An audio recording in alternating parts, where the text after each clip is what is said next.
The Zeraxian ships emerged from hyperspace like shards of living crystal, their translucent hulls refracting sunlight in impossible patterns across Earth's atmosphere. They positioned themselves with mathematical precision above every major population center, a display of coordination that left Earth's military leaders both impressed and unsettled. Lieutenant Commander Maya Patel stood at her station in the Global Defense Command Center, watching the primary monitor as the alien vessels maintained their perfect formation. "They're requesting direct communication with the United Earth Council," announced Communications Officer Wei Zhang, his fingers dancing across the holographic interface. "The signal's clean, no detected embedded code or quantum signatures." Maya nodded, but her training in strategic analysis kept nagging at her. Everything about this arrival seemed meticulously calculated, from the ship's positioning to the timing of their communication request. Too perfect, too precise. The main screen flickered to life, revealing the crystalline form of High Emissary Crix, the Zeraxian representative. Its faceted body shifted through various shades of blue and silver as it spoke, the universal translator converting its resonant frequencies into human speech. "People of Earth," the alien began, its tone carrying what seemed like genuine warmth, "we come seeking alliance and mutual benefit. Our civilization has watched your remarkable progress from afar, and we believe the time has come to welcome you into the greater galactic community." The offer that followed was extraordinary: advanced technology, faster-than-light travel capabilities, clean energy solutions, and medical breakthroughs that could eliminate most human diseases. In exchange, the Zeraxians requested only the right to establish research facilities on Earth and access to certain mineral deposits they claimed were vital to their crystalline technology. As the United Earth Council deliberated, Maya found herself assigned to the primary liaison team. Working alongside Dr. Marcus Rodriguez, Earth's leading xenobiologist, she began coordinating with the Zeraxian technical teams. The aliens seemed eager to share their knowledge, beginning with improvements to Earth's power grid and medical facilities. But something about their behavior pattern troubled Maya. During her daily observations, she noticed subtle inconsistencies. The Zeraxians always deflected questions about their home world's location. Their explanations of their technology seemed deliberately oversimplified, as if they were sharing only carefully selected pieces of information. Late one night, while reviewing security footage from one of the new Zeraxian research facilities, Maya noticed something peculiar. The aliens' crystalline bodies emitted different frequency patterns when they thought they were unobserved. She took her findings to Dr. Rodriguez. "Look at these emission patterns," she said, pointing to the spectral analysis. "They're speaking in some kind of secondary frequency range when they think we're not monitoring." Marcus studied the data, his expression growing increasingly concerned. "These patterns, they're similar to the quantum signatures we detected in their ship engines, but much more complex. It's like they're having entire conversations we can't hear." Maya spent the next week quietly expanding her investigation. She discovered that the Zeraxians had been systematically placing their research facilities at points that, when mapped, formed a perfect geometric pattern across Earth's surface.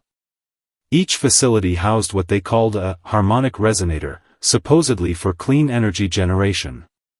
But Maya's analysis suggested these devices could serve another purpose entirely. When she overlaid the facility locations with Earth's population density maps, she found they perfectly aligned with the planet's largest population centers. "They're building something," she told Marcus during a secure meeting in her office. "Not just individual facilities, but some kind of planetary scale network. And whatever it is, they don't want us to know its true purpose." As if confirming her suspicions, the Zeraxians began accelerating their timeline. What was supposed to be a 5-year technology integration plan suddenly compressed into 18 months. They cited concerns about optimal alignment periods and quantum harmonics, but Maya recognized the hallmarks of a strategic rush to completion. She took her findings to Admiral Kenzo Yamamoto, head of Global Defense Command. The admiral listened silently as Maya presented her evidence, his weathered face revealing nothing until she finished. What you're suggesting, he said finally, would mean this entire first contact has been an elaborate deception. That's a serious accusation, Lieutenant Commander. Yes, sir, Maya replied firmly. But look at the pattern. They're giving us exactly what we want most: clean energy, advanced medicine, faster-than-light travel. It's like they studied our greatest desires and designed the perfect offer. Too perfect. The Admiral was quiet for a long moment, studying the holographic display of the Xeraxian facility network. Continue your investigation, he said finally. But keep it compartmentalized. If you're right about this, we need to know their true intentions before they realize we're onto them. As Maya left the Admiral's office, she looked up at the crystalline ships still hovering in the evening sky. Their beautiful, translucent forms no longer seemed mysterious and promising.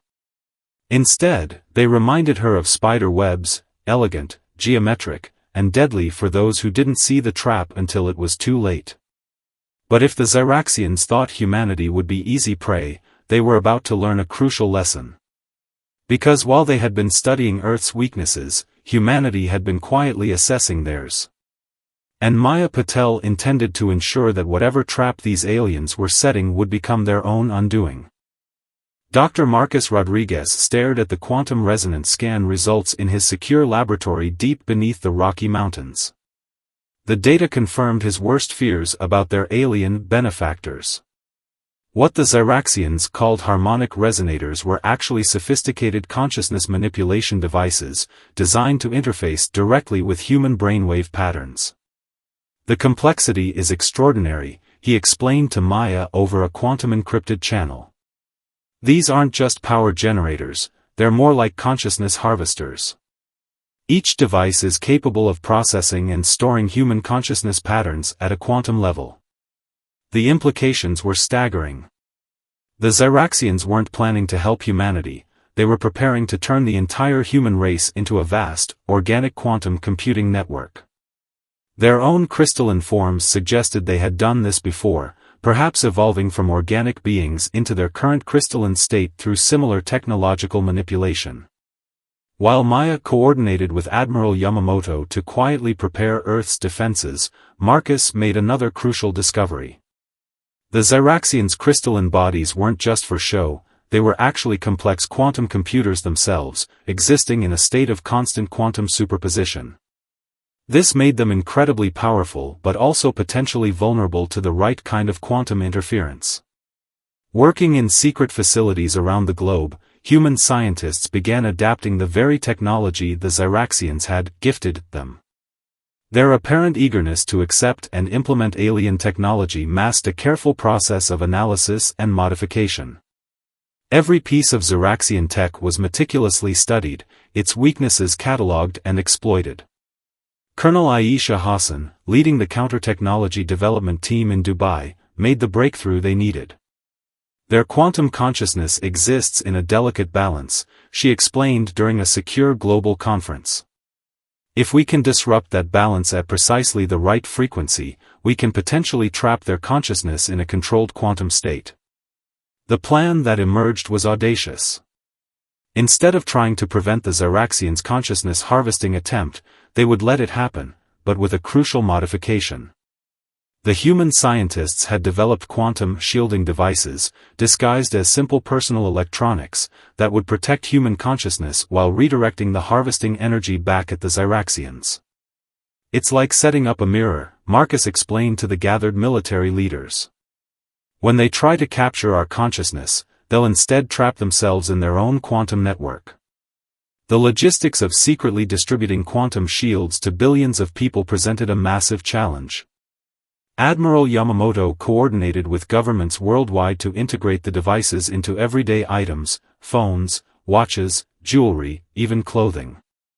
The Xeraxians, focused on their own preparations, never noticed the subtle defensive network being built right under their crystalline noses. Maya's team discovered something else during their investigations. The Xeraxians' ships, despite their apparent invulnerability, had a critical weakness. Their quantum crystalline structure required perfect harmonic alignment to maintain stability. Disrupt that harmony, and the entire ship could shatter. We're not just fighting for survival, Maya told her team during a briefing. We're fighting to show any other hostile species out there that humanity isn't as defenseless as we might appear. The Xyraxians continued their preparations, unaware that their every move was being analyzed and countered. They mistook humanity's cooperative attitude for naivety, never suspecting that beneath the surface of apparent submission, a complex defensive strategy was taking shape. One evening, as Marcus worked late in his lab, he received an unexpected visit from a Xyraxian scientist. The alien, calling itself Vex, seemed genuinely curious about human consciousness. "Your species fascinates us," it said, its crystalline form shifting through shades of purple and gold. "Your minds are different from others we've encountered." Marcus carefully maintained his cover but paid close attention to every word. The alien's casual reference to "others we've encountered" confirmed their suspicions about previous victims. He engaged Vex in conversation about human consciousness, carefully steering clear of anything that might reveal their awareness of the Xyraxians' true intentions. As the meeting ended, Vex made a statement that chilled Marcus to his core: "Soon, you'll understand everything. Your species will achieve a transformation beyond your wildest dreams." After the alien left, Marcus immediately contacted Maya. "They're getting ready to move," he warned. "That wasn't just scientific curiosity, they're doing final consciousness compatibility checks." Around the world, humanity's hidden preparations accelerated. The quantum shields were in place, the countermeasure systems were ready, and every major military installation was prepared for the moment when the Xyraxians would reveal their true intentions. Admiral Yamamoto gathered his global command staff for one final review. "Remember," he told them, "we only get one chance at this. If our timing is off by even a microsecond, if our quantum interference isn't perfectly calibrated, we lose everything." As the Admiral spoke, Maya watched the Xyraxian ships through the command center's windows. Their crystalline surfaces seemed to pulse with increasing frequency, a sign that their consciousness harvesting network was nearly ready. But this time, the hunters were about to become the hunted, and the trap they had so carefully laid would become their own prison. The stage was set for a confrontation that would demonstrate why underestimating humanity was a deadly mistake. In labs and bunkers around the world, humans waited silently, ready to prove that appearances could be deceiving, and that intelligence and adaptability were far more powerful than mere technological superiority. Operation Silent Shield moved into its final phase as Admiral Yamamoto coordinated with military and scientific teams worldwide from the Strategic Command bunker beneath Mount Fuji. The facility's quantum-shielded walls hummed with energy as data streamed in from every continent, showing the status of humanity's hidden defensive grid. "Xyraxian activity has increased by 40% in the last 12 hours, reported Colonel Hassan from Dubai. Her holographic image flickered above the command table, joined by other key leaders from around the globe. "They're moving more crystalline matrix generators into position. Whatever they're planning, it's happening soon." Maya's voice came next, her avatar showing signs of fatigue after days of continuous monitoring. "We've detected new quantum frequency patterns in their communication. They're excited, almost eager. They think they're about to harvest an entire planet's worth of consciousness." The Admiral studied the global tactical display, watching as red dots indicating Xyraxian facilities pulsed with increasing intensity. Each one was now surrounded by a subtle blue halo, humanity's hidden quantum interference nodes, disguised as part of the alien's own technology. "What's the status of the civilian quantum shields?" he asked, addressing Dr. Rodriguez's team. Marcus appeared in the holographic conference, his lab visible behind him. "Distribution is at 98% coverage. We've integrated the shields into everything from smartphones to wedding rings. The remaining 2% are in remote areas, but we've established quantum shield bubbles over those regions." The deception had been masterful. While pretending to embrace Xyraxian technology, humanity had been systematically analyzing and adapting it. Every piece of alien tech installed on Earth had been subtly modified, creating a vast web of quantum interference nodes that could be activated at a moment's notice. They still think we're just clever apes playing with toys we barely understand, Colonel Hassan noted, a hint of satisfaction in her voice. Their arrogance will be their undoing. The Admiral's attention turned to a new alert. The Zeraxian High Emissary had requested an emergency session with the United Earth Council. They're making their move, he announced. All commands, initiate final countdown protocols. Across the globe, hidden facilities powered up their quantum interference arrays. In orbit, satellites previously thought to be communication relays revealed their true purpose as quantum field generators. Everything was connected in a web of protection and counterattack that the Zeraxians, for all their advanced technology, had failed to detect. High Emissary Crix's announcement to the Council was exactly what they had expected. The alien spoke of a great awakening, a transformation that would elevate humanity to a new plane of existence. The Zeraxians' crystalline form sparkled with what seemed like genuine enthusiasm as it described the gift they were about to bestow upon Earth. Lieutenant Commander Patel, present at the Council session, maintained a perfect poker face as she listened to the aliens' grand promises. Through her quantum-encrypted earpiece, she heard Admiral Yamamoto's voice, "All teams, synchronize your chronometers. The moment they initiate their consciousness transfer protocol, Operation Silent Shield goes live." In his lab, Marcus made final adjustments to the quantum interference matrix. The calculations had to be perfect. They weren't just deflecting the Zeraxians' consciousness harvesting attempt, they were turning it back on itself. The aliens' own quantum network would become their prison. Colonel Hassan's team in Dubai monitored the Zeraxian ship's energy signatures. "Their crystalline matrices are charging," she reported. "Power levels increasing across all vessels. They're preparing for a simultaneous activation." The tension in the Mount Fuji Command Center was palpable as Admiral Yamamoto watched the final pieces fall into place. Humanity had done something unprecedented, prepared a global defense strategy in plain sight of their would-be conquerors. The Zeraxians' own overconfidence had made it possible, their certainty of superiority blinding them to the quiet efficiency with which humanity had prepared their counterattack. "Remember," the Admiral addressed his global command staff, "timing is everything. Let them initiate their consciousness transfer. Let them think it's working. Only when they're fully committed do we spring the trap."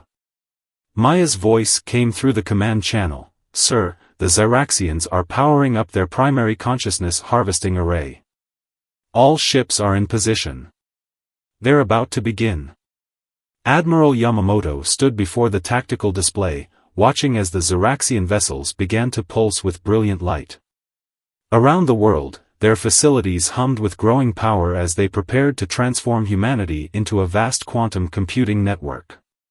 "Steady," he commanded as energy readings spiked across all monitors. "Let them take the first step. Let them learn why you should never mistake patience for weakness." In the council chamber, High Emissary Crix raised its crystalline arms in what it clearly thought was a triumphant gesture. "Prepare yourselves," it announced, "for ascension." But humanity was prepared for something entirely different. In bunkers and command centers around the world, military and scientific teams waited in quiet readiness. The trap was set, tested, and perfect in its simplicity. Now they just had to wait for the Zeraxians to spring it themselves. As the alien ships began their consciousness harvesting sequence, Admiral Yamamoto allowed himself a small smile. The Zeraxians were about to learn a crucial lesson about humanity. Sometimes the most dangerous predator is the one that lets you think it's prey. The Zeraxian consciousness harvesting beam activated with a brilliant flash that lit up the sky worldwide. Their crystalline ships pulsed with energy as they attempted to transform humanity into a vast quantum computing network. In the United Earth Council chamber, High Emissary Crix's form shimmered with anticipation, expecting to witness the subjugation of yet another species. Nothing happened. The aliens' crystalline surface flickered with confusion as status reports flooded in from their network. The quantum consciousness transfer was active, operating at full power, but no human minds were being converted. It was as if they were somehow protected by an invisible shield. Impossible, Crix transmitted to its command staff, its crystalline form shifting through shades of agitation. Their technology is primitive. They can't possibly. The transmission cut off abruptly as Operation Silent Shield activated. Every modified piece of Xeraxian technology on Earth, every hidden quantum interference node, every satellite in orbit came online simultaneously. The consciousness harvesting beam reversed, turned back upon its creators by humanity's carefully engineered quantum network. In the Mount Fuji Command Center, Admiral Yamamoto watched the tactical display as the counterattack unfolded. "Status report," he commanded. "Quantum containment fields at full strength," Colonel Hassan reported from Dubai. "The Xeraxians' consciousness transfer has been successfully redirected. Their own network is becoming their prison." Marcus's voice came through next, tense with concentration as he monitored the quantum readings. "The crystalline matrix of their ships is destabilizing. The frequency shift is working exactly as predicted. Their own technology is turning against them." Above every major city, the once magnificent Xeraxian vessels began to lose their perfect geometric forms. The quantum harmony that maintained their crystalline structure was being disrupted by the very consciousness transfer beam they had intended to use on humanity. In the council chamber, Maya watched as High Emissary Crix's form began to fragment, its smooth crystalline surface developing cracks as its quantum consciousness was forced into the containment network humanity had prepared. You knew," the alien managed to transmit before its form started to dissolve. "How?" "We learned from you," Maya replied calmly. "Every piece of technology you shared, every system you installed, every gift you gave us, we studied them all. You thought we were just copying your designs, but we were analyzing your weaknesses." Across the globe, Xeraxian facilities began to shut down as their operators were trapped within their own quantum network. Their consciousness harvesting technology, designed to enslave humanity, instead became a prison for its creators. The very quantum principles they had mastered became the tools of their defeat. Multiple Xeraxian ships attempting emergency quantum jumps, Colonel Hassan reported. Activating orbital containment grid. The satellites humanity had positioned during the months of preparation revealed their true purpose, generating a quantum interference field that prevented the Xeraxian vessels from escaping. One by one, the crystalline ships began to break apart, their crews trapped in the quantum containment network. In his laboratory, Marcus monitored the consciousness transfer readings with growing amazement. "We're not just stopping them," he reported to Admiral Yamamoto. "We're learning everything. Their quantum network, it's a repository of their entire civilization's knowledge. Every world they've conquered, every species they've harvested, every piece of technology they've developed. It's all being downloaded into our secure databases." The Admiral's expression remained stern. "And the civilian population?" "Quantum shields holding steady worldwide," Maya confirmed. Not a single human consciousness was compromised. The Xeraxians' harvesting attempt failed completely. As the last Xeraxian ship broke apart in Earth's orbit, Admiral Yamamoto finally allowed himself to relax slightly. "Begin containment and recovery operations. I want every piece of their technology secured and analyzed. And maintain the quantum containment field, we need to ensure none of their consciousness patterns escape." The victory was complete, but it had not been achieved through superior firepower or advanced technology. Humanity had won through patience, preparation, and the ability to turn an enemy's strength into a weakness. The Xeraxians' own arrogance had been their undoing. They had never considered that a seemingly less advanced species could comprehend their technology so thoroughly, let alone adapt it against them. In the aftermath, as cleanup operations began worldwide, Maya stood in the council chamber looking up at the sky where the Xeraxian ships had once hung like crystalline stars. They never understood us, she said to Marcus, who had joined her.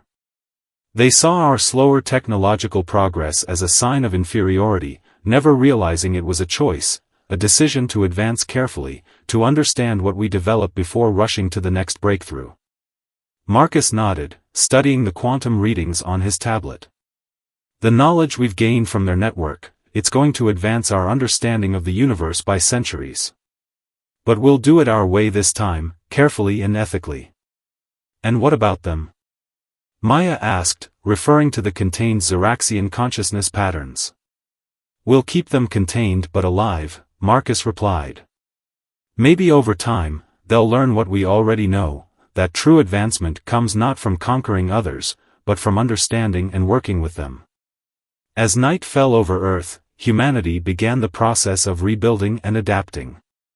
They had faced their first major extraterrestrial threat and emerged not just victorious, but stronger. The stars above no longer seemed quite so mysterious or threatening. Humanity had proven itself ready for whatever challenges the galaxy might present next. 3 months after humanity's victory over the Xeraxians, the United Earth Council convened a special session to determine the future of interstellar relations. The chamber, once dominated by the crystalline form of High Emissary Crix, now hosted representatives from every nation on Earth. The atmosphere was different, gone was the false sense of awe and subservience, replaced by quiet confidence and determined purpose. Lieutenant Commander Maya Patel stood at the podium, presenting her final report on the contained Xeraxian consciousness network. The Quantum Archive has revealed the full extent of their activities, she explained, her voice steady. Over 3,000 years, they conquered and harvested consciousness from 27 different civilizations. Each species was approached the same way, with promises of technological advancement and cultural exchange. The holographic display behind her showed the locations of these fallen civilizations, each one now a dead world orbiting its star in silent testimony to Xeraxian aggression. But we've also learned something else, Maya continued. We weren't just their next target. We were to be their last. Earth's unique mineral composition, combined with our population size, would have given them enough quantum processing power to extend their consciousness across an entire galactic arm. Dr. Marcus Rodriguez took the podium next, his findings adding another layer to humanity's understanding of their former enemies. The Xeraxians weren't always crystalline beings, he revealed. They were once organic, like us. Their transformation was self-inflicted, an attempt to achieve immortality through technology. Each consciousness they harvested was meant to expand their processing capability, allowing them to simulate more and more of the universe within their quantum network. Admiral Yamamoto, who had led Earth's defense, addressed the security implications. We now possess advanced technology that could let us dominate the galaxy, he stated bluntly. The question before us is not whether we can use it, but whether we should. The debate that followed would shape humanity's future among the stars.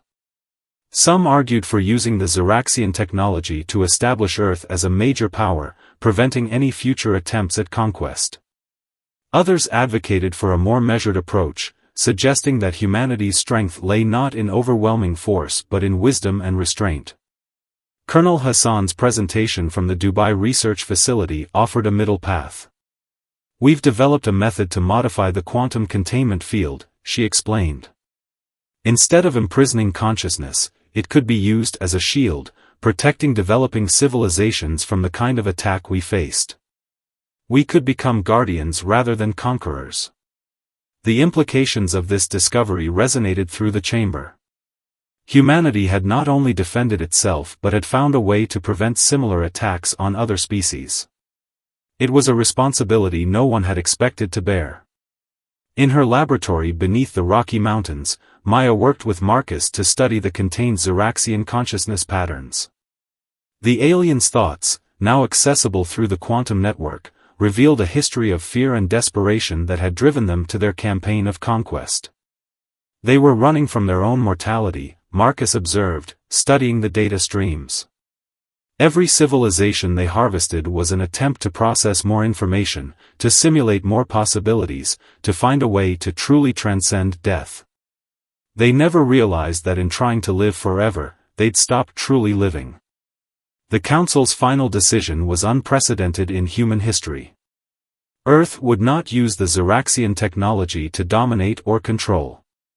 Instead, they would establish a network of quantum shield satellites around developing civilizations, silently protecting them until they were ready to join the galactic community. As for the Xeraxians themselves, they would not be destroyed. Their consciousness patterns would be maintained in a modified containment field, given access to simulated environments where they could reflect on their actions and, perhaps, evolve beyond their destructive impulses. "We're offering them something they never gave their victims," Maya explained during the final briefing. "A chance to learn, to change, to understand that true advancement comes from cooperation, not conquest." The stars held new meaning for humanity now. They had faced their first major extraterrestrial threat and emerged not just victorious, but wiser. The knowledge gained from the Xeraxian network would advance human science by centuries, but it would be implemented carefully, thoughtfully, with full understanding of its implications. Earth's victory had sent a message across the galaxy: humanity was not to be underestimated. But the way they handled that victory sent an even more powerful message, that strength could be tempered with wisdom, and that true power lay not in the ability to conquer, but in the choice not to. As Maya stood on the observation deck of the newly constructed Galactic Defense Command, watching the quantum shield satellites being launched into orbit, she reflected on how far humanity had come. The Xeraxians had viewed humans as primitive beings to be harvested. Instead, they had become the catalyst for humanity's emergence as a guardian species. "Ready for your first deep space deployment?" Marcus asked, joining her at the window. Maya nodded, watching as another shuttle lifted off, carrying quantum shield technology to protect a newly discovered civilization. "We've got a lot of work to do," she replied. "There are more civilizations out there, developing, growing, vulnerable to the same kind of attack we faced. They'll never know we're protecting them. That's what makes us different from the Xeraxians," Marcus said. "We don't need gratitude or worship. We just need to know we're doing the right thing." The galaxy spun above them, filled with possibilities and responsibilities they had never imagined. Humanity had been tested and had proven itself not just strong enough to survive, but wise enough to lead. The age of human isolation was over. The age of human guardianship had begun.